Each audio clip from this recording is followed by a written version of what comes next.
Good evening, all. How the devil are you all? Thank you very much for coming and joining us to Friday Night Live. First one for a while, a couple of weeks now. So thank you very much, everyone, for coming and joining us. Let's bring the guys in. Here they all are. Get ready, the motley crew. Hello. Hello. So we have Brian and Terry, as always, and Rob from Klingspor has joined us as our special guest Earworm. Obviously, a lot of you guys would know Rob from the chat. He's been in our chat for 18 months now. Must be getting on for that way. Yeah. So we all know Rob, and if you've been to Harrogate last weekend, obviously you would have met him because he had a stand there. So we asked Rob earlier in the year to come on as a special guest Earworm. So here he is. So welcome, Rob. So now's your chance to find out everything you need to know about abrasives. and more, and more. Or not. So as always, a special guest Earworm is about Rob. So if you want to ask Rob some questions tonight, and I'm sure everybody's going to want to ask, especially two people in the chat is going to absolutely hound Rob with questions tonight. So if you've got any questions about abrasive, then now is your chance to get them answered. And don't forget, prefix it with question mark, Qs. with Qs, capital Qs, because it runs by so quick sometimes. So just quickly as well, if you haven't already, tonight is the night to get your hashtag pictures over to me. I've had a few come in today and yesterday, so make sure you get them over to me tonight, please, ready for Sunday's montage. So other than that, I have a piece of ash on the lathe. Just quickly go over to the lathe and just show you guys this. Let's have a look. I think Brian might have turned a beard. So a piece of ash is only. Would you leave my beard alone? It's not very thick. I'm just going to do a small platter. Nothing high tech tonight. It's not at all like Terry then. Thick. No, it's not thick. So it's the wrong way, mate. 210 mil or 8¼ inches by 25 mil or an inch. So it's got a bit of a wobble on it. So we're going to thin that out. I'm going to put a small tenon on this end, and I'm going to use that as part of my foot. So then we're just going to turn a small shallow dish. So while I crack on doing that, I should read out who's in. Yes, please. Don't put your questions in yet, because I've got to read out who's in the chat. No, hold on. I've got a question already. Read out who's in the chat. I don't care. I need to read it before it disappears. No, not read it. Sorry. Write it down, Brian. Write it down. Write it down. Give it in your mind. Right, and here we go. Welcome everybody to Friday Night Live again. And who's in today? Well, Andy from Door 60 was in today. Nice to see you, Arrogate again, Andy. By the way, Clean the Bird Dancers was there. Colin at Turned Links. Christina Michael Hasseltine. Wayne the Woodturner, Andy Spinelli, the posh firework green, Andy the Valley Woodturner's in, Paul Finley's in, Wee Val, Des Barnwell's in. Everybody say hello to Des. Hi, Des. Pete Twisted Trees is in. The Wurzel, the Wood Butcher's in. Joe Garofalo is in. Wood and Burl's in. Haley's in. Yep. Spirit Windstone and Boneheather's in. James Dunn is in. Graham Brown, McJews. Anyway, Nick Evans is in. Toddy Glencoe Woodworks is in. Ryby Woodshed. Steve Hackett. Alan Gibb. Bry Chitty. Gentleman Woodturner Mark. Evening. Malcolm Douglas. James Crawford. Paul Height and the Graves Returners in. And Rob of Rob Copper Out is in. Mark S is in. Ron Kishko is in. And Woodcrafts is that? I can't remember. You're not tired yet. It is in. Not tired yet. Peter the Park Woodturner's in. Dr. Bob's in. Roy's the Boy's in. Richard Phelan. Martin Ford. Yorkshire Kit.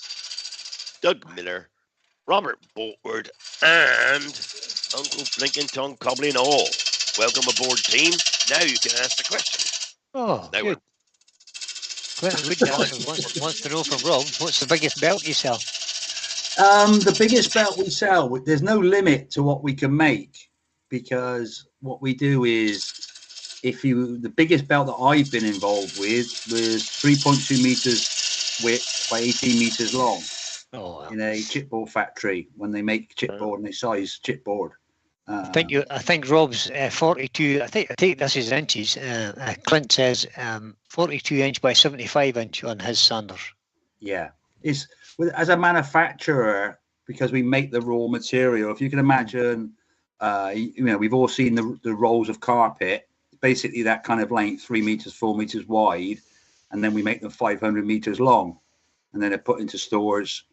And whether we make cut little 50 mil squares, circles out of them, make them into belts, make them into whatever, is what we do. All on the roll. Yeah, it's all on that roll. And even if you want something wider than that roll, where you can join a belt together, you can also join it vertically as well. So you can make it as wide and as long as you physically want. It's one of the benefits of being a manufacturer, because we make a lot of machines for people who've got old machines that nobody makes belts for anymore. When we can make that, we can make a belt. I think the smallest we can do is about 3 mil width, up to whatever width you want, basically. Wayne the Woodturner would like to know, when are you going to start doing some work at the show? Wayne, you ought to know this. You wouldn't keep it all. I was in charge. I was the guy making sure everybody else was happy and productive. I think they say, why have a dog and bark yourself then? Is that the I was trying to be political, Steve, but yeah, I'll go with that. Robert Brockwood's joined us. Oh, said the night. Ian Leach has joined us, and so is old man Woodturner. Welcome aboard, team. You're late. Stand in the corner. Yeah, where you been? 50 lines. Not good enough. We started 5 minutes ago. So, Rob, you're not that young a person. So, when did you start out in this game of abrasives, I suppose? Abrasives. I was headhunted by my first selling job. I worked for a lubricant company for several years, and my boss left to become a national manager of a company called Universal Grinding Wheels up in Stafford. And he headhunted me to look after the Southwest, because a guy in the Southwest, as he joined, retired, and that was nearly 30 years ago. So I've been involved with conventional grinding wheels, like some of you guys use to sharpen your tools with your CBN, the white wheel, what they call a vitrified wheel. Then a company called Saint-Gobain bought us, and that just opened the thing. They bought a lot of coated companies, cutting wheel companies that made the diamond blades for cutting up roads with. I stayed with them for as long as I could stand working for a big corporate company. And then I went to Klingspor nearly 12 years ago. I'm still there and still loving the company. Good. We got a few people joined us. We got Age UK is in. There's Andy, and Barry's Wood Creations has joined us. And Glenn's, not Glenn, was it? Wayne's still going on about you're not a very good supervisor and all the rest. Great, Wayne, next year you're out the window, mate. Yeah, it's not going to be you. It's Wayne with a capital banning list. You got to do some sucking up, Wayne. Sucking up, mate. Wayne, you just got on the Klingspor naughty list, mate. Yeah, going in the from a whole wrong direction somewhere. What's Mick View saying? Are your knees still hurting from being on the floor cutting sandpaper leads? Yes. It was. I started off being able to get up and down very quickly on the Friday, and by Sunday it was taking a lot longer. It was quick getting down, but getting back up was becoming a struggle. It was guillotine on the table, I think, and then just feed them up, chop it off, feed them up, chop it off. That might work. We're going to pre-cut them next year rather than just taking rolls. We're going to pre-cut them the week or so before into meter lengths. But just quickly going back to the question about the belt is, as a company, we say to everybody, don't get pigeonholed into that's what's available, whether I like it or not. If you have an idea for a different shape, a different size, please tell us, because 9 times out of 10 we can do it. We're not like, okay, so that's it, like it or lump it. If you want something very specific, we can try to oblige with, get you what you need. Oh dear, Wayne says that can't happen. I'm a number one advertiser. Oh, that doesn't mean very much. Oh, well, Wayne, that can change. That can change. Loyalties can change, Wayne. Matthew Lawrence is in. Charlie, CEO, CET Woodworks in. Oh, Charlie. Matthew, welcome in. Do we get questions? So there's a couple of questions I've written down because sometimes in the live chats it's very difficult to type an answer. Because normally like spawns more questions. So over the last 6 months, I've been writing them down. One of the questions that came up was somebody had said to somebody about open and closed coat abrasives and what does it mean with sandpaper. And what it is, you guys know more about wood than me. You get soft woods, you get hard woods, and wet woods. They're more sticky than dried out woods. Closed coat is when whatever backing you've got, paper or cloth or whatever, you've got 100% coverage with abrasive. The opposite to that is open coat, where you only have 50% of the total area is covered with abrasives. The reason for that is 100% abrasives is very aggressive, but it blocks up very quickly because there's no spaces. If you have open coat for soft woods and wet woods, there's 50% in the belt for the rubbish to go into stick, so they don't clog up as quickly. So that was that's the short answer to what open and close coats are. So if you do a lot of wet woods, soft woods, is asked for open coat abrasives. If you do a lot of very dry, very hardwoods, ask for close coat abrasives, and you'll notice a massive difference of how long they will last down to the clogging. Excellent. Simon from Fide Coat Woodworks has joined us, and a question from Malcolm Douglas. He uses 75mm wide abrasives for his jet drum sander. Can you do that? Yes, we do. There you are, Malcolm. Sorted.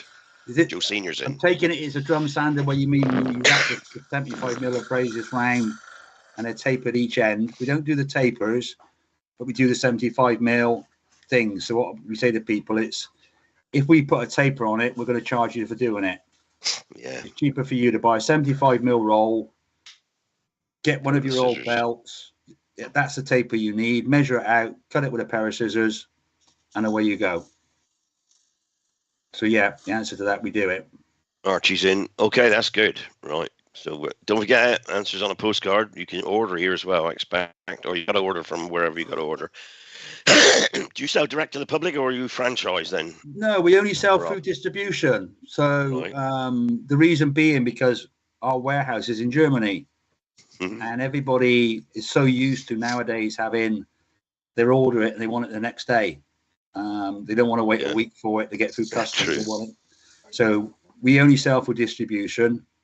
So there are little warehouses all around the country. So, you know, for the woodworking, obviously you've got Mark, the gentleman woodturner down in Bude.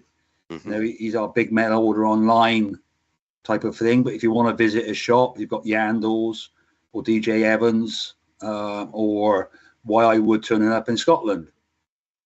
But we don't really need more than that because what we found with the woodturning guys is predominantly online.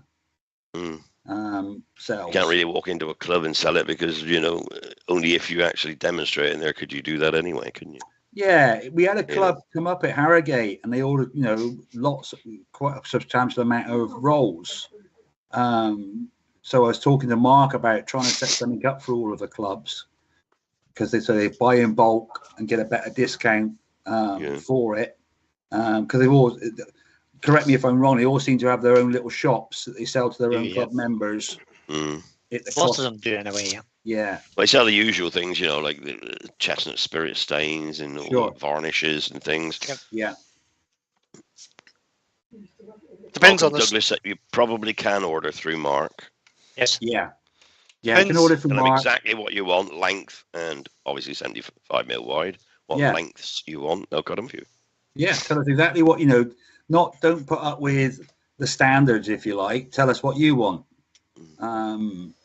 It was quite interesting. The beauty with our cloth back products is you can tear them in straight lines.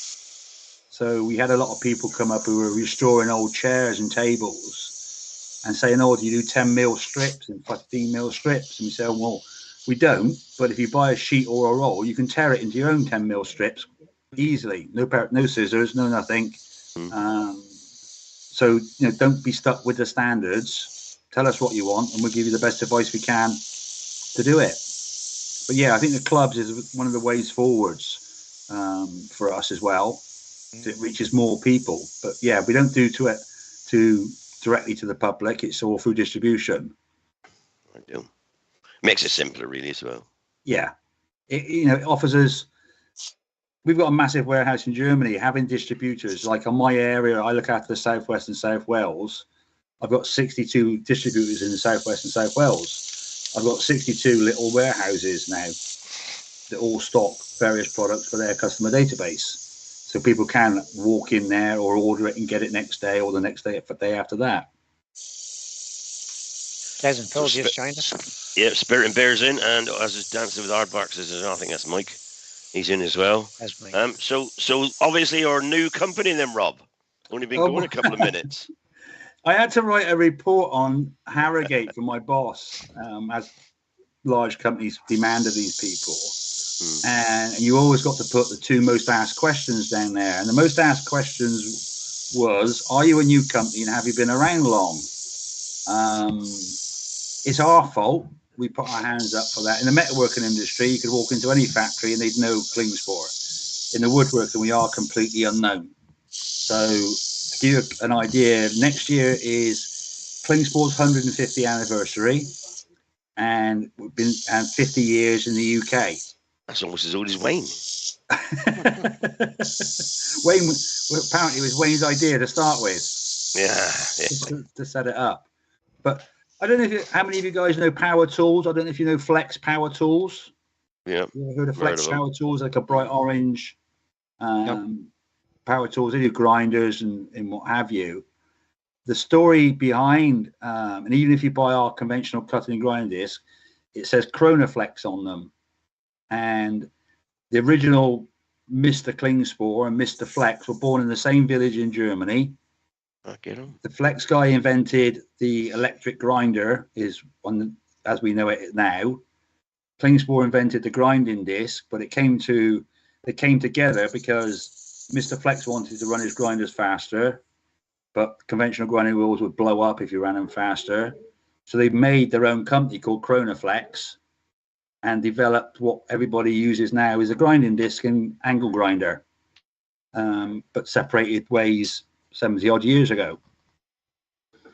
Because you supplied for, well, you still do, I suppose, lots and lots and lots of years to the motor car industry, didn't you, for sanding? Yeah, it's funny. Repairs. There's kind of a split in the world of, if you take all of the Americas is one part of Klingspor and the rest of the world is another part of Klingspor. In America, 80% of their sales is to do with woodworking. They have woodworking cabins in workshops and vans going around, clubs. It's a massive part of their business. The rest of the world, 80% of our business is metalworking. And we do very small amounts of woodworking. So the reason I kind of got involved with the wood turning last year, the big bosses in Germany says, the rest of the world you've got to learn from America, and America you've got to learn from Europe. It shouldn't be like this. You know, we're missing a big opportunity. So woodworking going forward is a massive thing for us. It's a task from the big bosses. So it's a great opportunity for you guys to say, we want this, we want that. And, you know, 9 times out of 10, you're going to get it. In 10 years' time, if we do become successful in the woodworking, it's always more difficult then to introduce new products. Well, you're making inroads already, so you know, I mean, that's a norm, isn't it? I suppose. Do you make discs, you know, with holes in and things like that? Yeah, we make all the DA, what we call DA discs. You know, the 4.5 inch, 5 inch, 6 inch. There's a lot of people do flat work as well on this. Yeah. On you know, woodturners, they still do that as well. Several people. Klingspor is one of the few companies where we do everything in the abrasive market, from cutting up concrete roads and tarmac roads, the blades for that, to sanding cars, to sanding stainless steel, to sanding wood, for paint preparation. We do the whole range of it.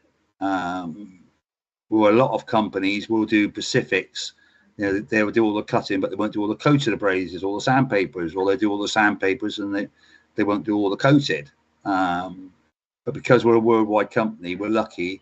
But in the States, if you look on klingspor.com rather than klingspor.co.uk, you'll see router bits and power tools. And you mean the cutters for like wood routers, wind routers, and all the rest of it. Yeah. And the table saw blades. Klingspor do table saw blades. 254 mil. Yeah, all of the table saw blades, blades. And eventually, that's now in the next coming years will come to Europe and the rest of the world. It was very much of that was only for America. Klingspor's philosophy is, if we sell it, we have to make it. We don't buy anything from anybody and badge it. That's good. So all of our table saw blades, our router bits, our jigsaw blades in the States that they sell are made in a Klingspor factory. Right. And that's now gradually coming to the UK and the rest of Europe. Clint, the wood dancer, says he's been using Klingspor for decades in his shop. Obviously he's in America. And Beckett's pushing it. Don't push it, mister. You will not get a van when a van's coming for UK distributors. There'll be 800 distributors that came. We'd all have one. Yeah. But, you know, the problem we have is we're an international company, so it's all different languages. Now the Klingspor logo is the same all the thing, but all the banners and posters you have to produce in so many different languages, and it gets very expensive. Yeah, I was going to So say, what we do now is we do it to order. So our distributors, if they want to run a marketing campaign, or the AWBB want to run a marketing campaign, what we say to them is, give us a rough idea of what you want. We'll give it to our marketing people. They'll produce it, you'll approve it, then we'll get it made. So whether it's a flag, a sign, or whatever, it can be done, but there's no standard stock items. Right. Robert Broadward says, have you used a lathe yet? And then no. Brian's got a question from Alan Gibb.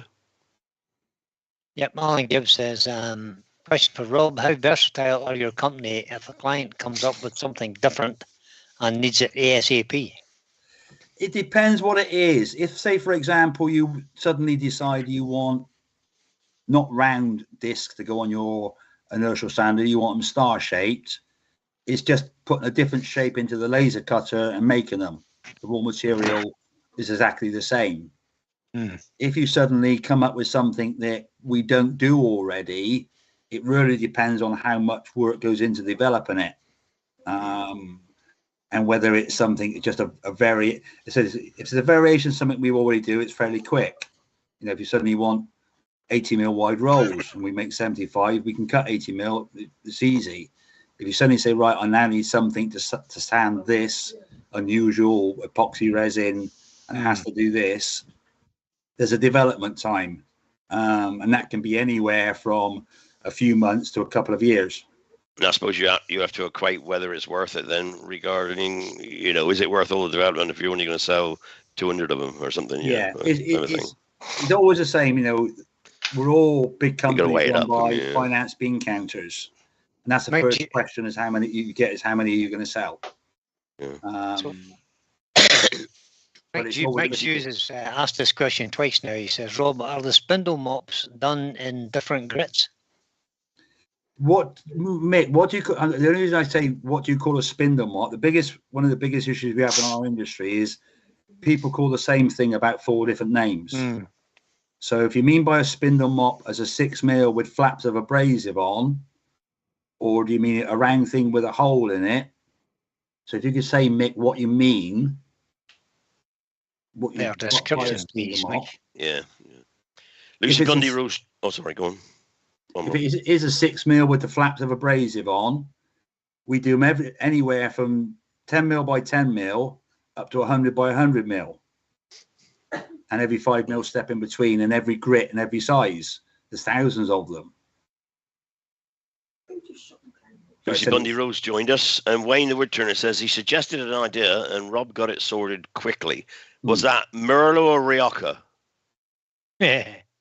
That was 150 mil net disc rolls to make the round disc with on the lathes and the lasers and what have you.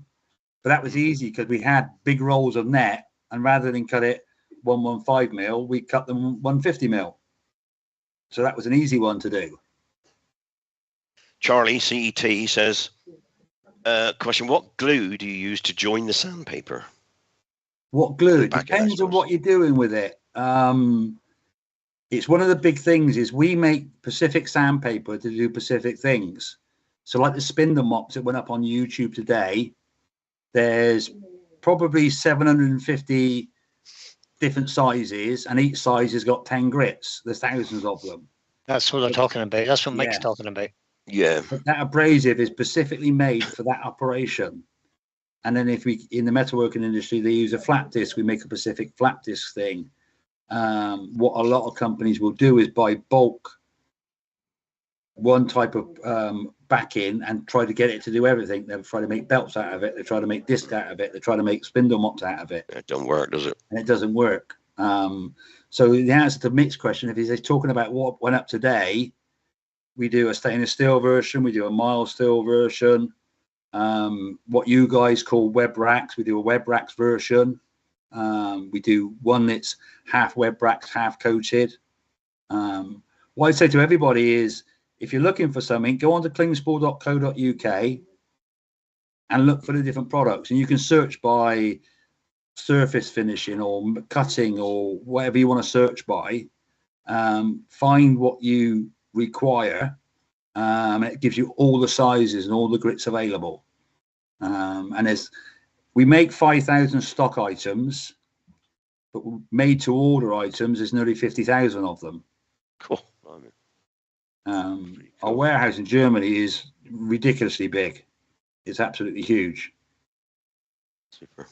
So if you Donna want to Love supply Angels joined cheap us. sandpaper, you need to move to Germany and live next door to our factory. Yeah. Because we don't keep any offcuts at all. They're all binned.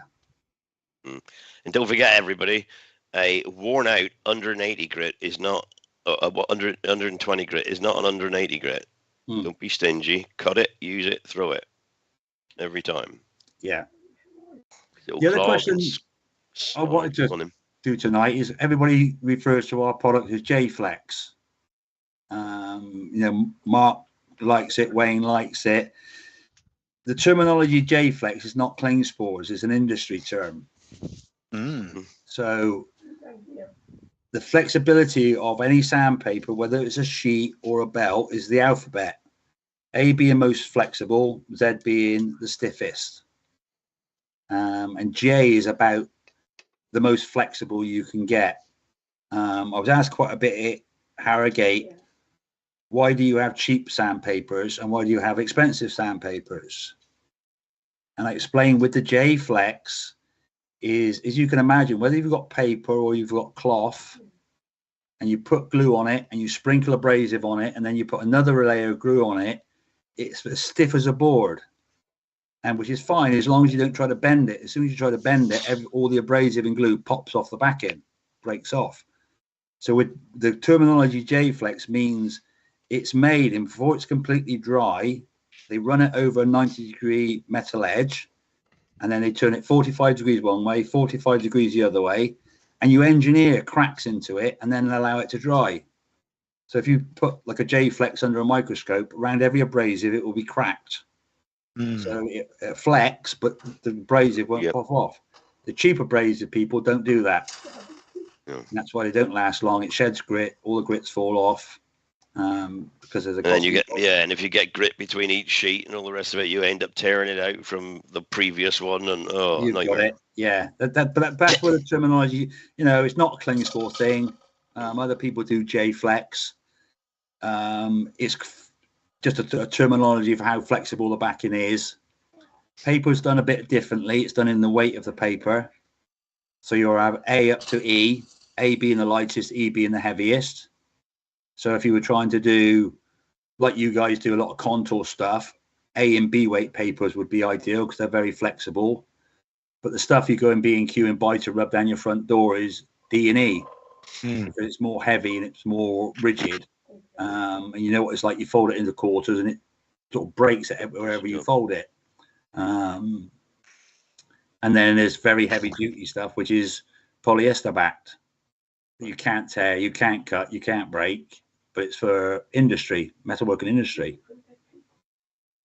Lucy Bundy Rowe wants to know, are you at Yando's next week? Yes, for Pete Twisted Trees demo, Lucy, yes. I'm aiming to be there on Friday night to see his demo. So yeah, I will be, Lucy. I will be there. Got a break from Pete, then that's good. Friday. Yeah, knowing Pete, that could be Rob's first time on a lathe, maybe. But he could actually practice this Sunday if you want, Pete. You can practice this Sunday. I know you're listening. 7 o'clock. You're on a Sunday, Terry. Stop trying to Skype it again. How you doing, Steve? I'm doing yes, Steve's turning, by the way, everybody. He's making a platter. If just for those that are interested. He's halfway through it now. He's turned it, he's cleaned it, he's sanded it, he's turned it over now, and he's going down through the middle. I'm just contemplating whether I should do something on the rim. Bit of texturing, maybe. A bit of colouring. I just rough turned it, so I could do another skim on the top of it, but I'm not sure. Maybe bit of ash, is it? Yeah, it's like ash. Bit of ash, yes, Yeah. It's a piece of ash. Burn it, Bernie. Well, that's a good one. It's just on the edge there. Yeah, burn it on the edge and then embellish it. Nice, isn't it? Then you turn a nice tight line after you've burned it. Embellished it. Turn a tight line back into the centre. That's quite an interesting conversation to have with somebody who's never seen it done and doesn't turn. Is tell them that these guys make wonderful bowls and they set fire to them. Yeah, Rob, it does look a treat actually. I know, I've seen it and it looks amazing. Yeah, you know, to try and explain it to somebody who's never even watched it on YouTube, they kind of like start looking at you and go, they What make the hell? really nice bowls, and then they set fire to them. Yeah. What are you talking about? It's all about the effect, Rob. That's what it is. I was amazed getting into this industry. Beforehand, I would have said, yeah, you guys make candlesticks and bowls, fruit bowls, and vases, dog bowls and everything else. That's it. Yeah. The amount of artistic talent that you guys have got is mind-boggling to me. Of what you come up with in Wayne at the show. I was talking to Gavin, who's an ex-woodturner, but he hasn't done it for 10 years. The other guy that was with me for Klingspor. I was trying to explain to Gavin how Wayne makes feathers and patterns with a piece of string and some paint.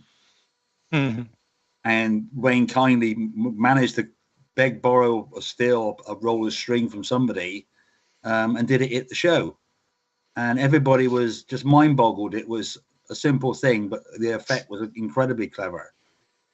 Rob, don't tell him that. He won't be able to get out of the room to go to the toilet. He won't be able to get out of the room to go to the toilet later. Cornish Maid 1982's just joined us. Hello, Katie. Hi, Katie. Hi, Katie. Nice to see you in from Cornwall. All the way from Cornwall. Cornwallian. Long way from me now. My dad was Cornish. I'm from Truro. Oh, that wasn't your fault then. God made the world and put the backside in Truro. I thought that was Wales. Something like that. Yeah, it used to be Leeds. God, don't want to upset the Leeds Odiums. Leeds Odiums. I swear Wales is going to be the end of my sales career. Well, it probably would get in. Well, you'll go in the bottom, and then about 14 years later, you get at the top, 20 mile an hour, aren't you? Well, yeah, it's 20. That 20 mile an hour. I'm going to end up with so many speeding tickets. In fact, I'm going to end up with no driving license. Yeah, that's right. Then you'll just have to hire a driver. Yeah. Well, he's still going to go 20 mile an hour, isn't he? Yeah, he's still going 20 mile an hour. If it's not the accelerator, you can't control it. You won't get there quicker than the post because the post will be 20 mile an hour as well. Yeah. I mean, unbelievable. Well, idiot designed that. The BBC reporter doing it over there, being overtaken by the guys on site on push bikes. Driving down the road and push bikes are going vroom, vroom. Andy Flannelly wants to know, have you got a stockist in West Wales? In West Wales, there's, I'm trying to think of the name of it now, Timber something. So Andy, I will get back to you. Yes, we have. There's a guy over, it's like a log cabin in the middle of a forest right over in West Wales. They do a lot of classes on night to teach people to turn and do woodworking stuff. I'm trying to think of the name of it now. Let's see if I can find it for you. Roger Kent's just joined us. Hello, Roger. Hi, Roger. Welcome in. Right, let me just get a brush and brush that. Speaking Cornish in here now, I think. Timberman. Timberland or something like that. Yeah. It's Andy thinks it might be Timberman, but may not Timberman, be. that's right. Timberman. That's right, Andy. Yep. Yeah, Timberman Oakland. It's one of these things I've been there once. It's in the middle of nowhere. Beautiful, lovely place. But they do night schools and what have you to teach people to turn and do various different woodworking arts. But no, I don't need to go there. He doesn't need to sort of see me. He knows more about it than I do, if you like doing this. So I tend to leave those people alone. He don't worry, as long as he gets what he wants, he just orders it, it comes, and that's it. Yeah. It's in Carmarthen, he thinks. Yes, that's it. Yeah. That was just a nice little place. They do a cracking business. People come around to learn, make pens and bowls and egg cups and do whatever they do. Turn wood round. And it's a real oldie worldy place. It's been around for donkey's years. Round Do you have two. any stockists in Clackmannanshire? The easiest way to do it, if you Says log on Donna. to Donna, if you log on to klingspor.co.uk, at the top left-hand side is a dealer search. So you can put in your postcode and then put in the distance you're willing to travel, 20, I think it's 15, 25, 50 miles. And it will tell you all of the Klingspor distributors in that area. You'll probably find most of them are metal related. But if you go in there or give them a call and say, this is what I want, they can get it for you. Of course, Mark does mail order as well. Mark, so, obviously, the easiest way, if you do, you don't want to travel, is get onto Mark's website, phone Mark, email Mark, and he can get tomorrow. And he can, he's all the wood turning stuff he's got there is stock. Or if it's something out of the blue, you want a big wide belt or whatever, you can get it ordered. What we tend to do with those is we send them direct to the customer, and you pay Mark for them. You do cutters as well. Do you do cutters for the old piercing people? The like very fine cutters and things like that. Yeah, or not? Do the carbide burrs, very very small carbide burrs, but not the metal cutters. No, do they fit the wood art high speed? On each pen. What size is it? Is that 3mm, Terry? 1/8. I think it is 3.175. Yeah, we do the carbide burrs with the 3mm shafts on. Yeah. It's quite a small range, but again, it's one of those things. We do a wide, massive range of carbide burrs on 6mm shafts. Yeah, they don't fit the Dremels and all of the they don't. Dremel copy machines, if you like. I mean, a lot of people use those, Rob. Really, a lot of people use them. I use them, Brian use them, but a lot of people use them. Yeah, for all we the time. need to be led by you guys yourselves. Is go on to klingspor.co.uk, go onto the burr section, look at all the shapes that are available, and tell us what shapes you need and what sizes they need to be. Because we don't make these things, so we'd be guessing. And nothing moves within a large company unless somebody says there's a market for this on a 3mm shaft, and we want a 10mm ball for wood cutting. 2mm straight cutter. Whatever, yeah. So that's the common one, the 2mm straight cutter, because you break them time after time. It's 2mm. You guys, tell us what you want. 2mm, less than that. 1mm. Nothing, 1mm. I know they say there's no such thing as a stupid question. There's no such thing as a stupid idea with abrasives. You tell us what you want, and we'll see if we can accommodate you.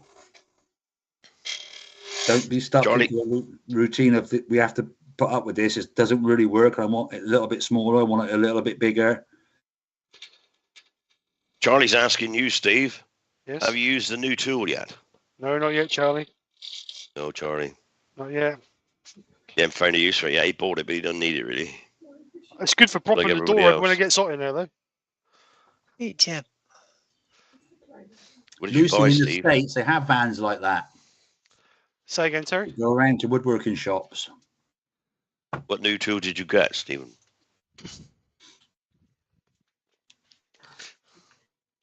Oh, that's easy, that.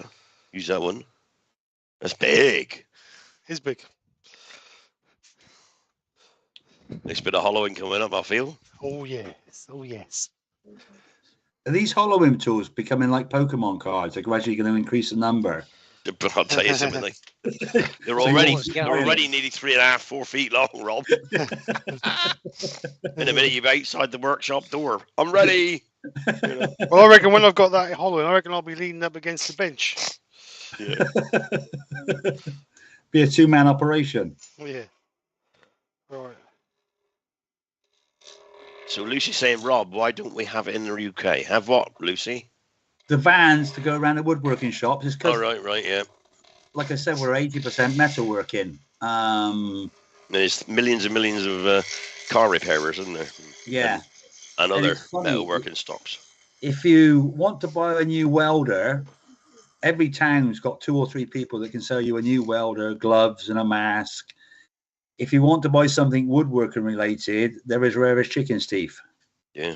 They're, Right. you know, I've got a couple of what I call modern hardware shops that deal with metalworkers and chippies and plumbers and painters and decorators. But pure out and out woodworking shops or distributors, they're not there. Yeah. You know, and it's always been like that. I mean, I've been turning for 50, 60 years, and it's always been like it. Yeah. 2 shops in a city, you know, if you can't get it in that city, you got to go to another city 40 or 50 mile away, because you won't get it in a village or a town or anything like that. I think it's because in America, obviously, there's a lot of houses that are completely built from wood, where, you know, you don't get that in this country or Europe. And wood to them seems a lot bigger thing than metal is. How big we'll get with the woodworking, I don't know.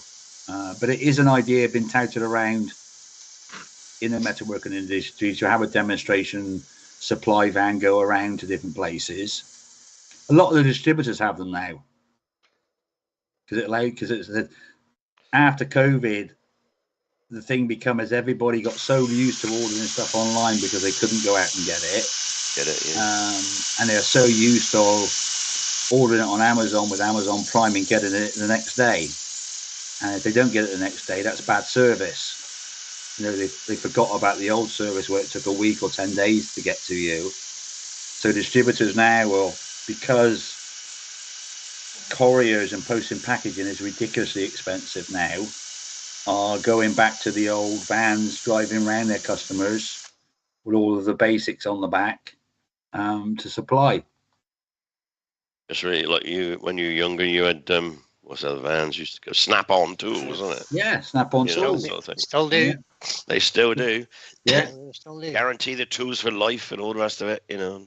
Yeah, turn up at the I've factory. still got some Snap-on tools from days when I was working with that stuff, and yeah, they're still going strong now, you know. They always kept to their word, though, Terry. You could take something that your granddad had. They didn't go wrong. They just supply with another one right away. Didn't argue. Yeah, Bang, replace it. No questions asked. They wouldn't ask if you abused it, hit it. They just replace it. It was great service. Yeah, Aurora Woodcrafts, you're right. There will be one less wood turning shop come March. Styles and Baits are closing. However, they are being taken over by another company for their timber.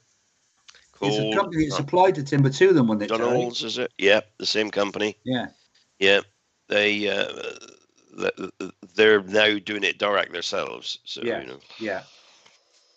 So you can still get that. You still get the timber. Obviously, you won't get anything else. So you have to go to other places for that. You know, Turner's Retreat or something, or Martin's just asked about Turner's Retreat. Yeah, something. We're in conversation with them. They've been buying the 50 mil incorrect 50 mil discs for the last 7.5, 8 years. And we've said to them is, you know, you're buying the wrong ones. You're buying ones that are designed for stripping paint, not sanding wood. So we're in conversations with them now to get them onto the right product. Unfortunately, the Pro Edge belts is something we can't get involved with. They're in some kind of contract with another company for their Pro Edge belts, but we're trying to get our rolls in there as well. But they're a very slow, I think the polite way, but a slow company to work with. Right. So do you do anything like obviously Pro Edge do a diamond belt? Do you do anything? Not just diamond belts, but diamond cutters and all the rest of it. Are you? No, we do diamond tools for the cutting up concrete in tarmac, and stripping plaster and stripping glue off of the floor, and all of the construction industry side of things.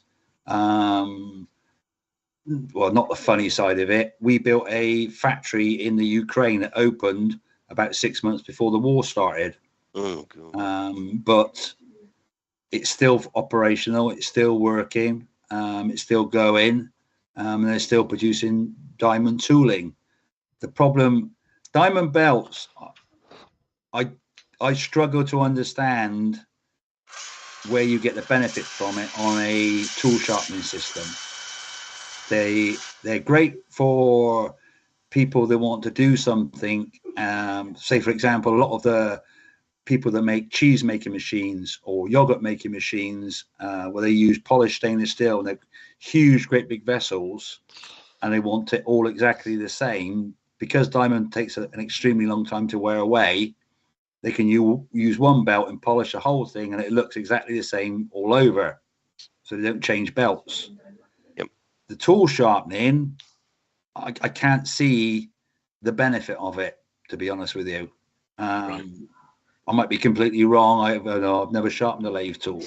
I struggle to see where you would gain from it. The only thing is, I suppose, they do last a lot longer. You know, they last for, well, not forever, but they do. You can wash them when they clog, and they're back to diamond again. You know, they last for quite a long time. It's more cost effective. Yeah, they're brilliant for sharpening hand chisels and carving chisels. It gives a mirror finish. If you say a diamond belt lasts you 10 years plus, and let's say you're buying a new abrasive belt every 2 months, is it more cost effective to pay 180 quid for a diamond belt? I don't know. Yeah, it's one of those things. I suppose it's like anything. If you've got the money, you can justify it, because the beauty with diamonds is you can use a lot finer. You know, like any sandpaper. If you're rubbing your front door down at home, it starts off amazing, but within 60 seconds, it starts to dull, starts to clog up, and gets worse and worse and worse. And then you start banging it on the side. With a diamond belt, you don't get that problem. It just stays sharp all of the time because it's so hard. So what you can do is, with a conventional belt, you might use a 120 grit for your general sharpening and an 80 grit for your reprofiling. In a diamond belt, you're probably using the equivalent of a 180 or 240 grit normal belt. I think they're 200 actually. 200. Yeah, so you can get the ones supplied by. So they're not going to reprofile either. They're only touching up the edges, really.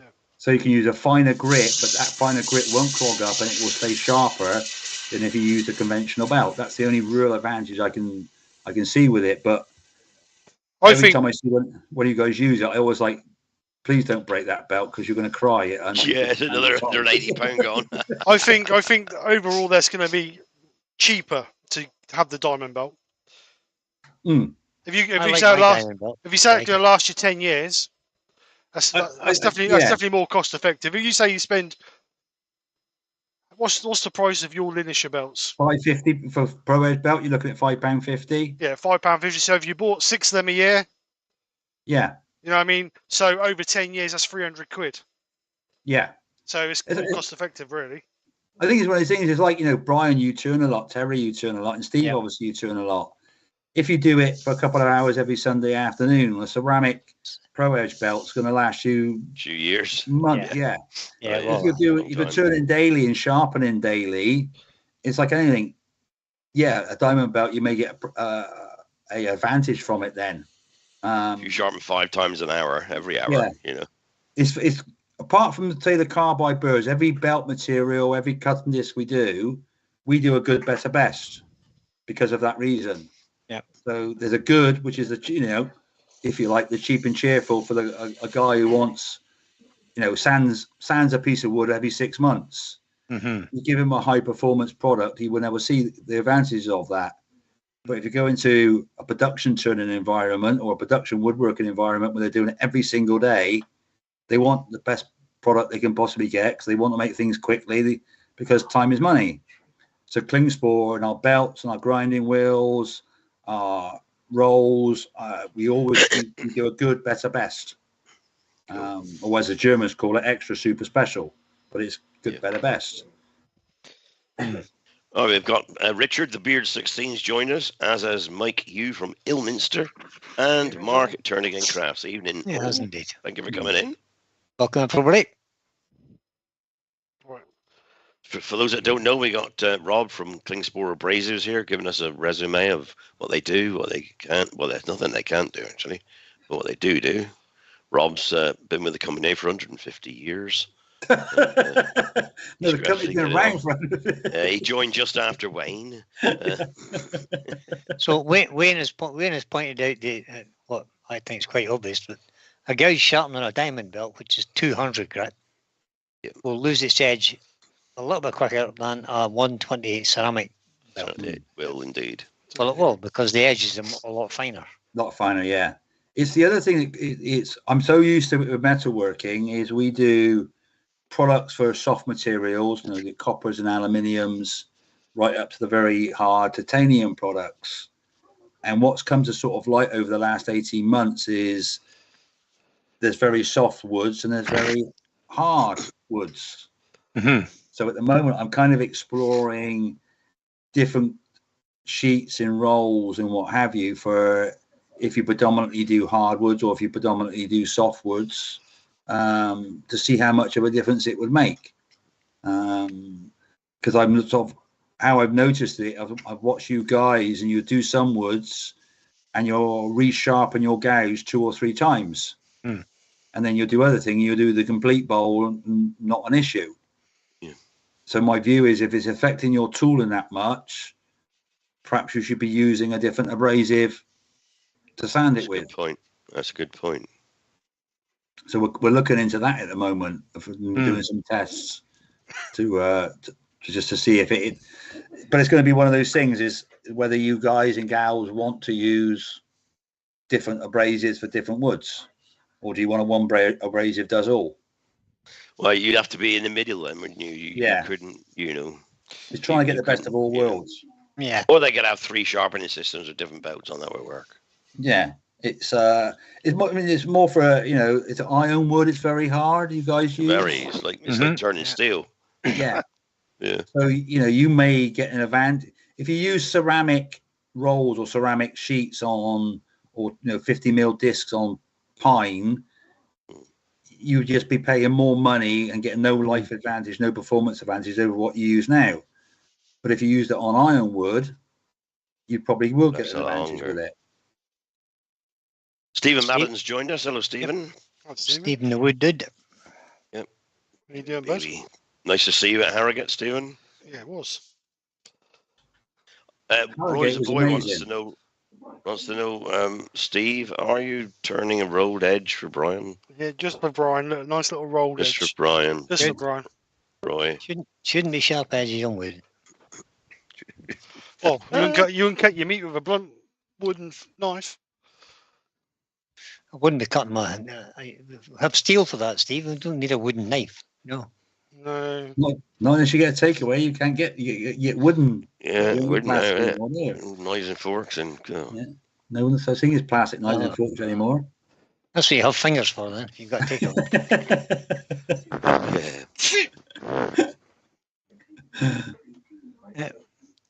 Apparently, camel thorn is very hard. And ask me how I know.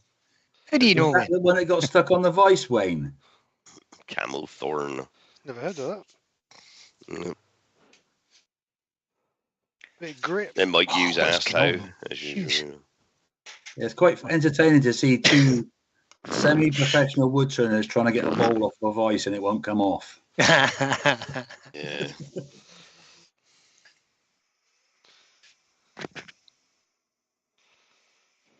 So you thought the show was good then, Rob? So you're going to go to the next one and things like that? He's already in the budget, signed off for us to do it.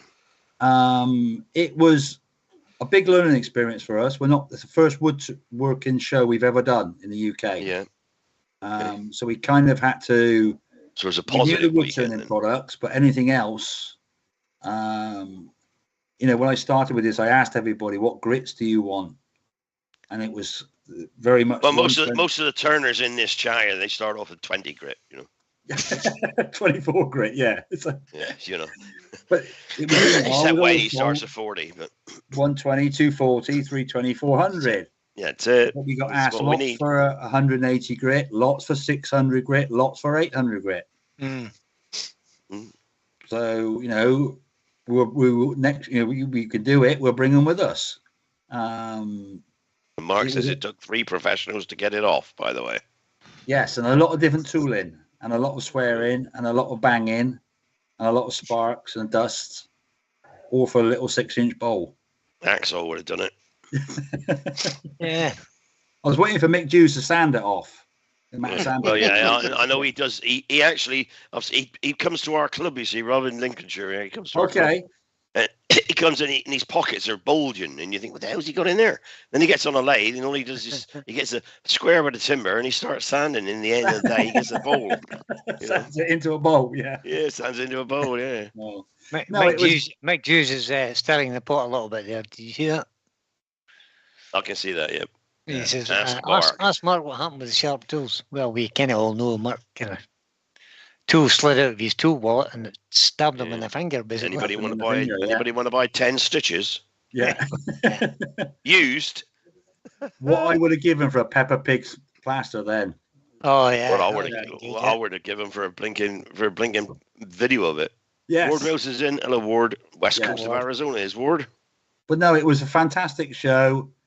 It was probably 5 times busier than any show we've ever done before. And was it what you expected? You know, did you sort of think?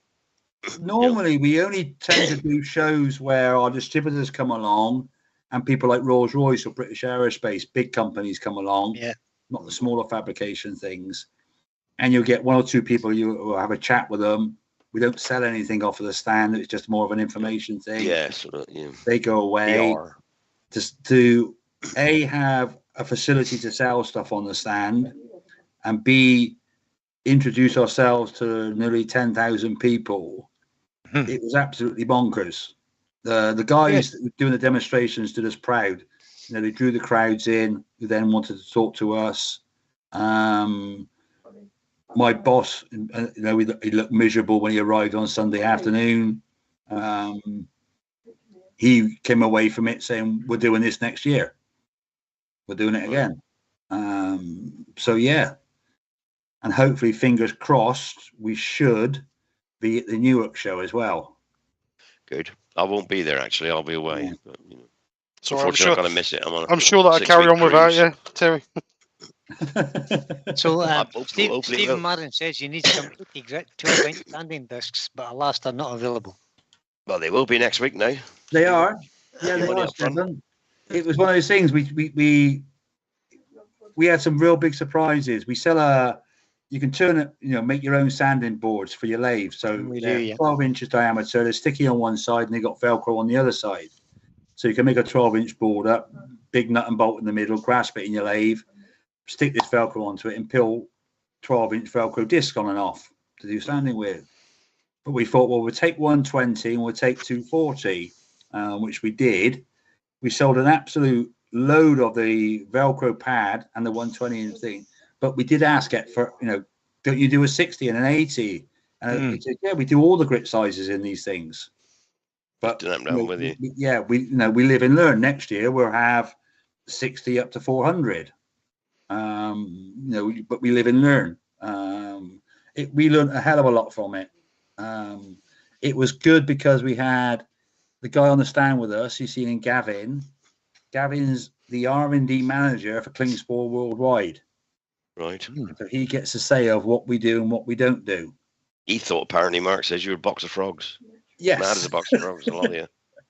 But he's an ex-woodturner. And he's going to that's even better. Yeah, he was this close, Terry, to buying a lathe. Oh, imagine. Oh, right, okay. Oh. So eventually he's going to do it. He's going to cave in. Well, yeah. Because the next couple of years he's going to retire and he's looking for something. So he's on our side then, really. He's on our side. So he went round, took a bazillion photographs of things he wants to look into to develop. The inertial sanding pads, the backing, you know, the actual the backing pad for it. Whether we can get, you know, produce that somewhere, or how much would it cost us to set it up to produce our own. Because he listens to what people said. They were saying the inertial sander pads, the biggest issue are they get them too hot, they delaminate. Yeah, and they're not cheap. And they're not cheap. No, they're definitely not. They're definitely not cheap. Klingspor's view is, can we make a better version of that? Absolutely. So if you do get it hot, it doesn't delaminate. Yeah, but surely if people are getting it too hot, then they'll sand them too quick. Yeah, I agree with you. Yeah, when you're doing a YouTube channel, Steve, you got to stand quick, haven't you? It's the same with, you know, I sell predominantly, I sell tens of thousands of cutting discs, and probably only 10% of the people actually use them correctly. Yeah. It's about educating people, isn't it? Yeah, you can educate them, but you can't educate the world. And what we find is you can show somebody the better way of doing it, and when you're there with them, they'll do it that way. As soon as you walk away, they revert to what they've been doing for the last 20 years. Yeah, exactly. Can't educate pork. Yeah. Simple. So, Steve, what did you put in the grain there? White embellishing wax. White Hampshire, embellishing. Hampshire Sheen embellishing Hampshire wax. Sheen. Good. See, now look at that, Steve. What a good idea that was. Terry, that's the best idea you've had all week. That's it. See, so Tom, I've seen you all week. That's what I mean. I saw you last week, but yeah, cool. That's not bad for somebody that's been turning for a couple of years. but it was quite funny. Gavin, an old woodturner in Klingspor reception and workshop, we had a wooden bowl with pears turned out of wood. I didn't realise Gavin had made those 10 years ago. He bought them with him to put out on display. But when he's seen the standard of what's being produced nowadays with stains and embellishing waxes, he wouldn't get it out the bag. He would not get it out the bag. I kept saying, do you want to put... No, leave it alone. Put it out the back, leave it alone. Don't let anybody see that. Yeah. People still make wooden fruit. Mm. Mm-hmm. You indeed. But he must have took 3 or 4 hours of video of Mark and Wayne staining things, doing what, all the... Because, it wasn't about apparently 10 years ago. It was you waxed it and left it and that was it. Yeah, that was it. I think that was more for sleeping purposes, Rob. It may have been, fella, yes. Yeah, it may have been. Well, Colin, it turned links. Says this is the best idea I've had all week. Hey, you. You can walk to lunch Sunday, bugger you. Lucy Bundy Rose says the last time she saw me, I was merry. I'm always merry, Lucy. Always merry. Yeah. It's not the best idea he's had all week, Colin. It's the only idea he's had this week. I'll have you know I turned 3 what they called bobby clocks or clown clocks for Ruth to take to the church on Sunday for bazaar. A load of snowmen and a load of Christmas trees and a load of light poles. All donated by me. She was selling for nothing. Only good, Terry. She won't sell them if she's selling them for nothing. She'll give them away. I've always been interested is how many of you guys and gals do this to earn a second income, an addition to your pensions? Yep. Or is most of it answers on a postcard chat? Is most of it purely fun, or do you do it to try and make some money? Personally, Rob, I just turn for fun. Yeah. Just make giveaway. And I'm just going to say something for people in the chat. Just be careful because the Inland Revenue are looking for people to chase after this sort of purpose. Yeah, no. I just turn whatever I turn, no matter what it costs me. If it costs me £100 for a piece of wood, I usually end up giving it away. I don't sell it. Never. It's like me and my laser. I don't do it to earn money. I do it for fun. It's my hobby, and I'll do it for fun. I just wondered how many guys and gals in the chat. Yeah, there's quite a few of them do actually go to shows. Supplementing income. Yeah, they do. I go to craft fairs and I don't go to shows or anything, but I sell bespoke items. Okay. Brian sells artistic items, Yeah. I mean, I will sell them if people want to buy it. If they want to say, "Can you make me this?" I'll make it. But yeah, they don't. So I don't. It's easy, really. I can't be bothered to go to a show and do it. I've got too much. I certainly won't be going to a craft fair or anything like that. Got 3 allotments to do. There's plenty of reservoirs for fly fishing, for trout. Yeah. But occasionally I got to see the wife. Take her to lunch. Take her to lunch on Sundays. Sundays with Colin. Allow her to take you out to lunch. She does pay actually most of the time. Yeah. Oh, we know that. Don't you, Ryan? She does, Stephen Martin all the time. Stephen Martin says I'm unemployable, so pretty much full time for me. Well, now. we know that, Stephen. It was nice because, Lucy and Andy were there at the show with their kids. His good self was there with your wives. There was lots of people there as couples. Now, if I go to a metalworking show, it's all blokes and the occasional woman. That it's 99% blokes and the odd lady welder. That show, there was almost just as many females as there was males, which I thought was fantastic. My wife goes to me. She loves it. She goes to meet everybody. That's it. Yeah. That's good. Be careful now, Rob, because Wayne's trying to employ you there. Wayne, the woodturner, says, I'm going to have to get Rob into my lives. Wayne, he can't turn. Don't worry. No, I can't. They badgered the living daylights out of me at Harrogate. Don't do it, Rob. Just don't do it. Don't do it. No. I'm a weak-minded person. I know the minute I do it, I'll be hooked. Yeah. And then I'm going to be 6 months down the line, several £1,000s poorer. Mm-hmm. Several thousand? Try like Yeah. 20 or 30. We I've know. got to apparently buy 2 or 3 of everything. I just can't buy one of it. That's correct. No. You'd be And surprised. but you're heavily into the lasers now, aren't you? Yes, I love my lasers. Yeah. Oh yeah, I like the stuff you produce with the lasers. Yeah. That's really nice. Yeah. I'm only like a learner with lasers. I've just got me one too. that I print my logo out on the back of the stuff I make. Well, But JP's really, it's been set up for me, and I just do it. I've gone over to the dark side now. I bought some resin. Right. Oh Can no! you laser resin? Well, no, you can't. But what you can do is laser 2 or 3 mil deep, and then pour resin into it. Inlay it. All right. Okay. Yeah. I'm Inlay with it. you. Okay. So I've got some that. I've got some micro powders. What you need, Rob, is a CNC machine so you can cut them that way and then inlay them. I want to be honest with you, Steve. I don't know if you've seen one. I want to buy one when it's working. Are they noisy? Yeah, very noisy. I've got one in the every workshop. That's very noisy. You can't. Yeah. Because you got to think you got a motor running at 27,000 RPM. Yeah, it's like a screechy, it's like having a router going around all the time. Yeah, that's so, the only thing putting off you. When I do signs, earmuffs. When I do signs for people, they're running for about 3.5, 4 hours to do a sign. Yeah. That's what I'm worried about. Where I live, it's a lot of older people, retired people. They can't hear then, can they? If they're old. Well, it's either to go around and hand the earmuffs out to everybody, or but no. I'd love a fiber laser. It'd be my next thing. Yeah, nice. Fiber laser. Yeah, you can engrave metal with it, Terry. So and they're a lot quicker as well, aren't they? Wow. Yeah, a lot quicker, but you can engrave metal with it, so you can engrave rings and jewelry. Fiber optics things. Yeah. It's just a variation of the laser. Different frequency. Different frequency. You can do glass with it as well. So glass, like wine glasses or champagne glasses and things like that. Yeah. You can do glasses with a diode laser if you. Yeah, but it's a pain, Steve, isn't it? You got to paint them and do all sorts of stuff to get it to do it. Yeah. But yeah, I do enjoy my lasering. It's a lot of fun. There's a lot you can do with diode, more you can do with CO2, but fibers are obviously the way to go. Yeah. But you're talking 6 or 7 grand for a fiber laser. Yes, to get a real, one that you're not going to regret buying in 6 months because it doesn't do anything. Yeah, that's the other thing, isn't it? Yeah. It runs out and you've got to get a new one. Get a new one. You've got to spend, like Steve said, £6,000-7,000 to get one that's going to last you 2 or 3 years and do everything you want it to do. Yeah. Right, so a couple of questions. Wayne says, wait for the invite tomorrow, Rob. Thank you, Wayne. Woodturner Mark says, Rob, have you done the 4" by 4" number 6 slate? No, Ian I haven't. says Vicky's interested in coming down to the club next week. Be lovely, Ian. So answer that, Rob. Thank you. So, Mark, have you done the 4x4? Yes. Number 6. Do you want the number 6 or the word 6? That's the only thing I need to know. Then I can do it. But what I'll do is I'll send you a couple of designs, probably Sunday. Have a look at it and let me know which one you want, and I'll do it for you, fella.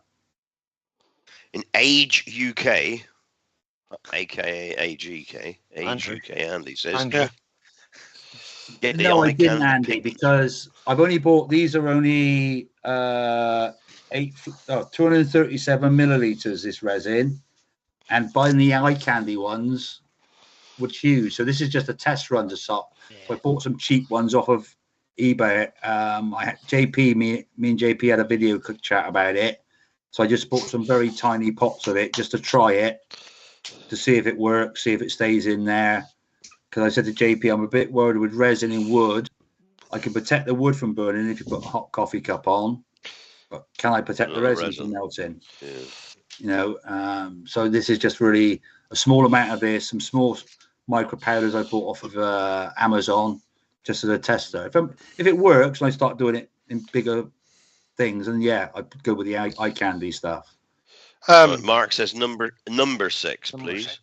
Number 6. Lucy Bundy Rose says, can you bring the birthday present on Friday? Whatever that means. Yes, I will, Lucy. Yes. She's always scrounging. She had bloody a shield out of me. She had a bowl out of me. God, blimey. She went home one morning, she came and she didn't buy anything. Is that your dog tag? You can't say in the chat what's written on the dog tag. Yeah. Okay, sure. Oh. If you wait till about 9:30, you might be able to say it. But at the moment, Oh, you right, couldn't say okay. it. Yeah. Lucy would say it. She's got no filters either.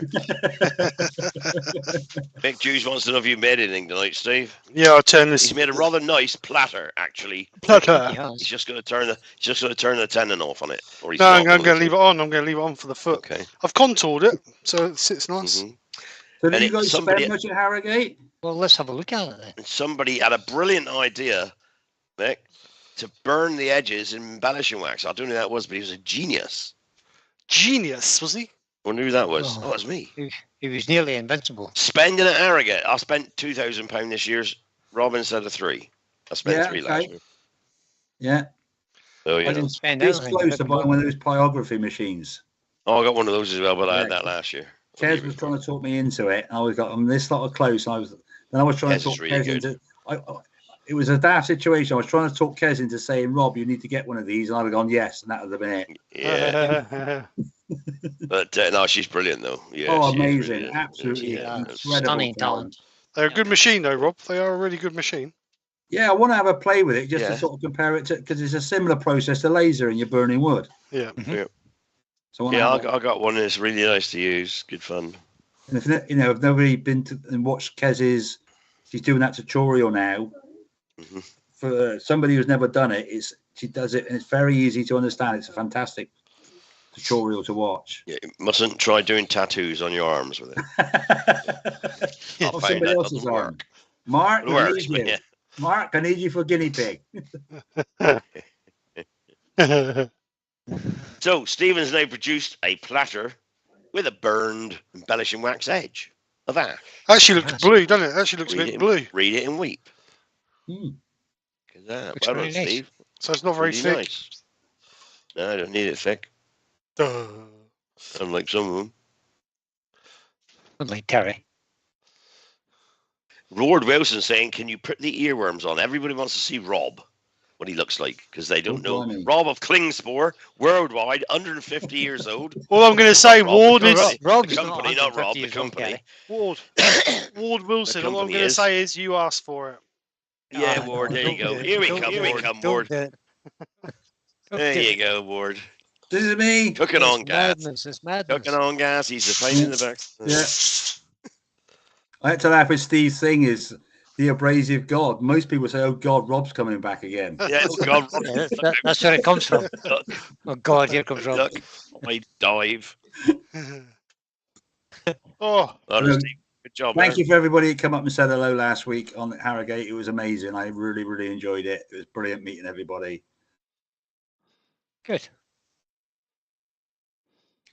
So Mark says Any you might well be last getting questions Kez. there for Rob in the chat? He may Anybody well got be a last question for Rob? Yeah, Mark says you may well be getting Kez to tattoo him.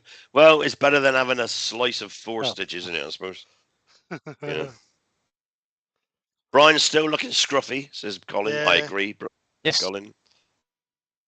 Shut up, Ward. What do you think? Brian looking scruffy, Ward? Everybody else? That's just a yes or no. He's going He's for that Brian outback looking look. scruffy. You- Outback look. Listen, your little survey Little doesn't mean a survey. damn thing to me. Yeah. Do I care? Do I? survey We says. don't really either. I suppose, actually, looking at you now, Brian, I suppose you're like a 4 grit. Full grit. You leave my. Yeah, you run leave that my, down. Run that you down. leave I my think you'll probably oncoming beard you could alone. channel Leave it alone. lines, and if you stick your head on one of your bowls, I'll get it started. People are saying, Clint says, "Thank you, Rob, for your time. Appreciate it." The ponies are fine. Thank you Ward. for Steve for having me. I've enjoyed it. Yeah. Excellent. Good. Been good fun. Yes. Oh, Wayne says he's missed you the last weekend. Oh, Well said, Lucy. We all did. It's Movember. Look on 1st of December then. You know. Might stay. You never know. Oh yeah, well keep it. I think it looks ugly. Keep it. Yeah. Right. Make me look good. Makes you look better, doesn't it? Yeah, no problem. You keep the That'll be beer, Brian. I'm going to show you I'm going to show you guys quickly while we're wasting a bit of time. Some of the things I've been making for my my craft fair next week. Oops. Put yourself on full screen then, Steve. Full screen, more. then, Steve.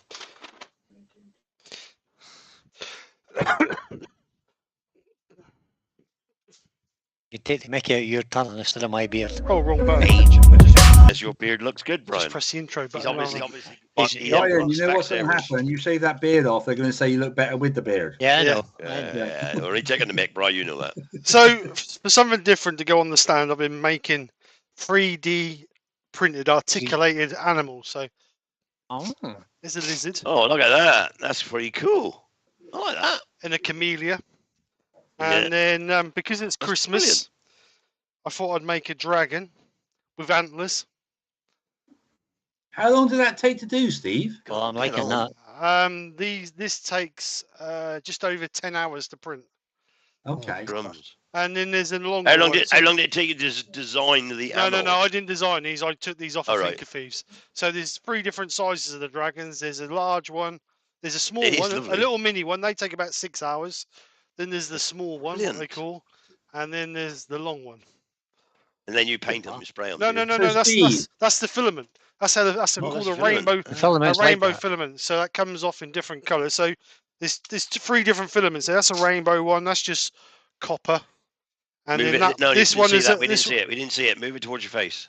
this one's You copper. were out that's it. You were out a picture, so That one's copper. I love that. No, And it's then not this- on the main page. And this is the camellia colour because you can see it's colour shifting. That's So it. what's the difference, Steve? You use the ones where you use the rolls of filament, don't you? Yeah, The ones when they have the big reservoir of liquid resin. that's resin. Yeah, that's done on magnetic charges, isn't it? I don't know. Yeah, if you use the resin printers, the print quality you get a lot more defined quality.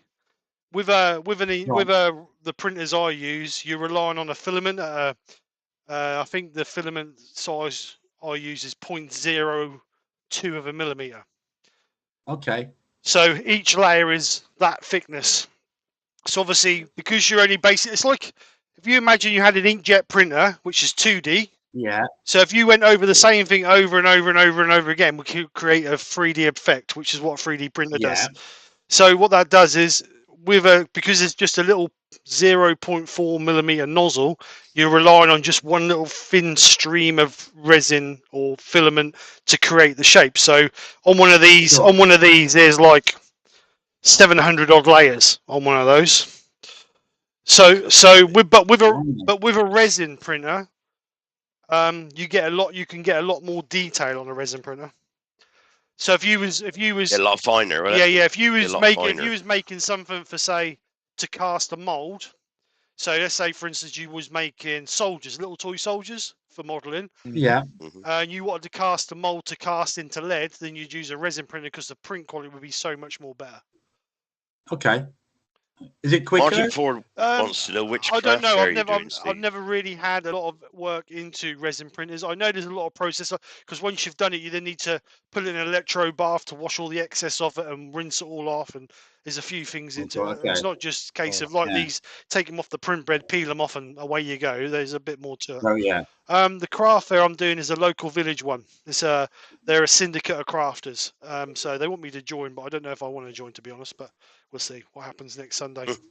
Not this Sunday, Sunday. Yeah. That's in Kings Lynn or near Kings Yeah, Lynn. yeah. Oh, you'll be joining. Martin. No, I don't know if I will. I don't know if I ain't got time. I ain't got enough time. We'll talk you into it. But you can do these print as one. You don't clip these together. That prints as that. So you just peel them That's that. when they finish. So, When they finish, articulates. yeah. When they finish on a raft like this. So all the parts are interlocked as they're printed. So you peel it off of that, and then they're already articulated, ready to just do whatever. It's clever. It's clever. Yeah. Brilliant. Mind-boggling. Like I say, they do take them big one. The big one takes about 10 14 and a half hours. The big one does. Blimey. So you couldn't really do that to sell it to make money. Well, What you'd have to sell if it you for look would be if phenomenal. you look on Amazon, no Etsy, that big dragon, people are selling them for like 35 quid. Yeah. Which is like It's what? not much compared to £2 what to make an hour. amount of time. Yeah, but yeah. But I not suppose, that you- Rob, you if set the you machine it where running they and go to leave it bed, Yeah, I suppose you're not actually physically doing anything. That's- You got the impression. It's the no. electric cost that costs the money because obviously with the and you got 10 machines making them, Yeah. I suppose. it's the suppose so, it's the Yeah. electrical cost because you've got to think each printer's using anywhere between 150 and 250 watts an hour of electric. Okay. So that's where your cost is. The filament don't cost you. I mean, a real filament don't cost you that much nowadays. I think the rainbow filaments I bought, I think they was £18 a reel, and there's about 300 meters on a reel. So you'd get what they take, just over 30 meters. So you get about 10 out of a reel. So filament cost is minimal. That's the electric that costs you the money. Yeah, sure. And the price of the printers. Oh yeah, you got to have the printer. You can't do one every 40. Yeah, you wouldn't be able. You wouldn't be able. I don't printers. think you'd be able to print them on a stock machine. I think they need to be modified because I don't think stock machines are accurate enough, to be honest. If you used to buy a machine off the shelf, set it up, I don't think they're accurate enough to print that. Well, I don't think you get the quality. If you did, I don't think you get the quality of that. I think you need direct drive because as most printers come, they come with binding tubes, so they've got a long lead, so you get a lot of slack in between them. But I've converted all mine to direct drives. I mean, I've upgraded all mine, and well, they're about as far as they can go. But like I say, I don't think you get the quality on a stock machine off. That's the book people don't. They pay 250 quid for a printer, and they think it's going to print perfect out of the box.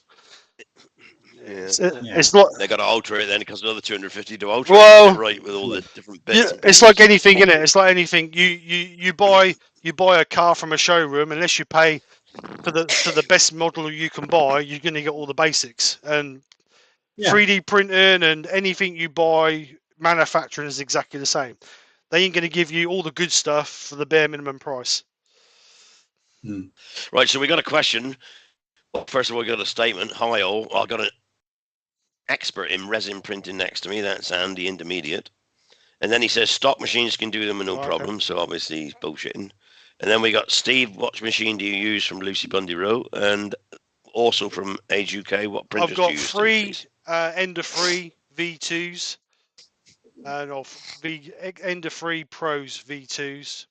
But they've all been modified to direct drives with stainless steel heat heads. They're all metal heat heads rather than the factory stock ones, with stainless steel tips. And then I've just purchased a Ender 3 Max.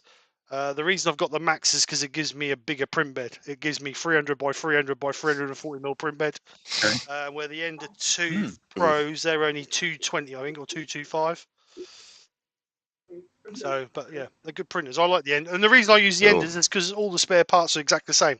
The only thing that's different on the Max to the Ender, the Pros, is the print head is slightly different. But other than that, everything's exactly the same. Motherboards, processors, they're all the same. And I've all upgraded all mine because when you buy the Ender 3 Pro, well, mine all came with the 2.22 motherboard, so I've upgraded all mine to the 2.27 motherboards. Right on. All too technical for me. Brilliant. But bearing in mind, the Ender 3 is the baseline for nearly every budget range 3D printer on the market. And for 200, you can buy those for 200 quid. And they'll do what most people want them to do. But if you want them to go... Rather than spend $2,000 on anything, one. Okay. But if you can go and buy a 3D printer for 200 quid, I'll be back 1 second. Go and buy a 3D printer for 200 quid, and then spend another £100 on it. Gives you the quality of a printer that's up at the higher end. You mean Ender are one of the Creality are one of the most popular selling printers on the market. Martin Ford says, I ain't got absolutely no idea what you're talking about. I just do woodturning. Well done, Martin. Me too, Mark. Yeah, and me. Me too. And me. It's like whoosh. Yeah. But yeah, they're good. I like it. It's like anything, you can spend as much or as little as you want on them. Yeah, so it's a hobby, or, well, you can make it a business, I suppose. Then you need to invest, obviously. AGK says he's looking at Bamboo Labs. Several different. But when you look at most of them, you mean nearly every... Creality was one of the first on the market, because obviously they're Chinese. But you look at nearly any budget range printer, which is what the Ender 3 is, they're all basically exactly the same as the Ender 3.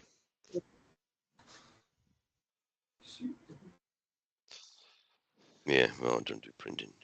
No, me neither. The only printer I got is an Epsom and it does ink, and half the time it don't blinking work. Yeah, I use one of these. Half the time it don't work, and I got to smack out one. Labels for the post office. I put new print cartridges in, it says your print cartridge is empty. I'll just put a new one in. Idiot. I've got one like that. You have to. That mine says, please remove ink cartridge and insert it slowly. Yeah, yeah. And do you know why?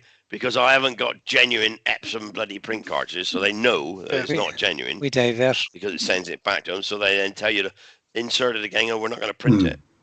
And then you push it in and it works. And it's, if you bought the genuine ones, they just work, but they're 5 times the price. Same as everything. I've only ever had one printer that I had to have original, and that was a Canon, but that was a photograph printer. And you had that wouldn't had a chip on the cartridges, and that wouldn't run unless it had proper Canon cartridges. Yep. Yeah, Canon part cartridges. Yeah, but at work we got HP printers, and they sign you up to this monthly subscription. Yeah.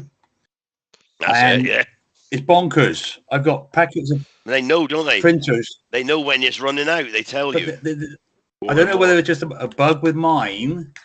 I've never, since I bought it, replaced it. It's only about 2 months old, but I've got packets of things. They keep sending them to me. You want to find somebody now, Rob, that's got a printer like that? You want a DeskJet 7210E? So, yeah, I have one of those a long time ago. Well, man, have a look. When I was about 12, I had one of those, Rob. Gone out of fashion. No, that's not mine, Rob. Sorry, that's no use to me. I never said I was cutting edge, Terry. I never said it was like good on. Yeah, no, you said it was cutting edge. You know, you paid out 89,000 so far in subscriptions, but you know, cheaper to buy. You know what? I always £3 something a month. I think printer ink is absolutely extortionate amount of money for what it is. Yes, it is. Yeah, yeah, it is. It is. I agree. Just ink in a cartridge. Yeah, just ink in a cartridge. So, oh well. You did a good job, Steve. Nobody looked at it. Nobody watched it, but it was brilliant. Have we got any more questions for Rob? That's one. That is a question. Yeah. Oh. Twisted Pete's back. If you think of something, tomorrow or tonight, and you dream about me, email me on Facebook or DM me on Facebook or whatever. I'm quite happy to answer anything. How old are you, Rob? Just 59. I'm 60 next year. Okay. Yeah. I just said, Ruth asked me how old you were. And I said he's about 93, and she said, I said no, I think he's nearly 60. He's retiring in like years 6 years or whatever. You got to go. And she said, "Oh, he doesn't look that old. He doesn't look 60." So there you go. I'm trying to get rid of the good, voice. Strong, solid moisturizer in Sheen. Yeah, I just said you had a good pepper ring. Do you believe that? You know? Right. If there's no quickly put your questions in before we go. Yeah, last chance order. Any questions or we're gone? Everybody's thanking Rob for there. Thank you very much, Rob, says Andy. Yeah. See you next Friday, hopefully, Rob. Lucy. Pete, you doing Sunday? You doing Sunday, Pete? Answer me. You doing Sunday, Pete? 7 o'clock? You need to practice. Yeah. All earworm. He is. He's earworm for you, Danny. All earworm for you, Pete. You're going to practice Sunday. I'm happy to do that. No? Shut up, Mark. I don't look older. Yeah, we can block him. You can block him. You can block him if you like. Marcus room to talk. He's on the naughty list. Yeah. Hey, that's a good one, Brian. Yeah. What do you mean, no, you're not doing Sunday? That's not good, Peter. I said no. You need to practice. Straight out, no. Oh, you could be using green and yellow blinking paint on Sunday. Not until February, Sid. Not until February. Not until February, yeah. And it's all of February and all of March. Pete's found religion. He's going to be in church on Sunday. Yes, he will be. Right. Thank you, everybody. Anyway, thank you. You all been brilliant. Right. Tonight. So I think that's it then. Yep. Steve, did you make out tonight? No, I just was playing in the corner, Andy. Thank you, Christine and Michael. Hope you enjoyed it. As usual. As usual, yeah. I will be back Sunday. Nick and I will be back Sunday. And apparently, I'll see you Sunday evening. No, because Pete won't do it. 7 o'clock. Whole family will Steve will be on at 1 o'clock. Wayne's on tomorrow. I'm sure Wayne's on tomorrow. Stick your link in, Wayne, if you've done it already. Tomorrow, is he? No, Saturday? Oh, Saturday. Just no, Saturday? Roy, I didn't. Yeah, sorry. They give me a lot of stick and try to force me to do it. I didn't do it. I keep thinking that's Ooh. Friday tomorrow, even though it's Friday today. Saturday no, tomorrow, no, Steve. no, It's no. Friday night. You're doing it then? Simon, did you get Simon? Did you Night, get Simon. Ed's email address I sent you?